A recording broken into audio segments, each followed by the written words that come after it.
Madhya Pradesh Cabinet note for anti-conversion bill. It provides for a jail term of up to 10 years, the strictest law in the country, says the minister. The Madhya Pradesh Freedom of Religion Bill 2020, which provides for a prison term of up to 10 years and a fine of up to 1 lakh for conversion through marriage or by any other fraudulent means, got the state cabinet's approval on Saturday.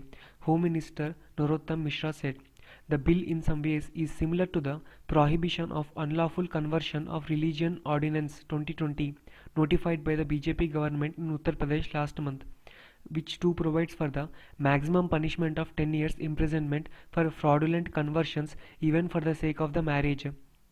Mishra said that once enacted, the law in Madhya Pradesh would be the most stringent law in the country. Offences under the proposed law would be cognizable and non-bailable.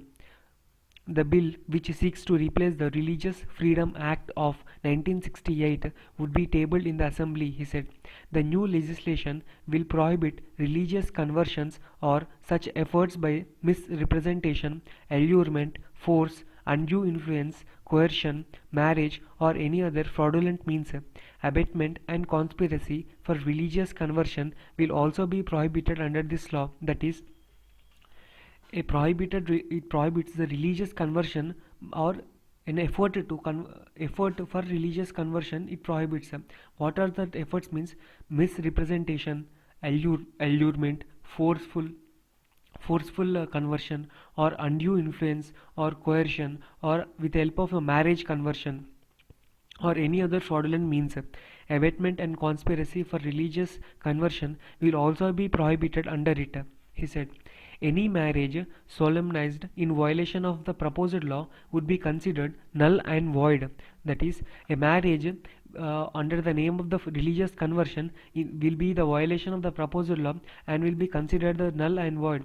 Those willing to convert would need to apply to the district administration 60 days in advance. Religious leaders facilitating the conversion would also have to inform about it 60 days in advance. Violation of these provisions would attract a jail term of 3 to 5 years and a fine of 50,000 rupees.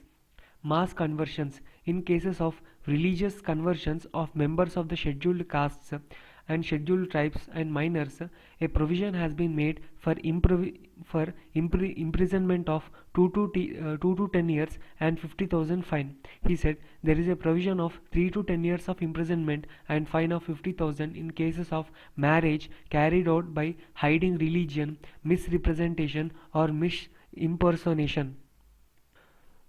So, these stringent norms, a look at the Madhya Pradesh Freedom of Religion Bill 2020, up to 10 years in jail for conversion through misrepresentation, allurement, force, undue influence, coercion, marriage, or any other fraudulent means. Offences will be cognizable and non-bailable.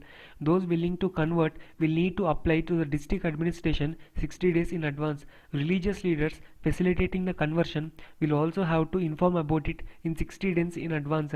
In the cases of conversion of the members of scheduled castes and scheduled tribes and minors, a provision has been made for imprisonment of 2 to 10 years and 50,000 rupees fine.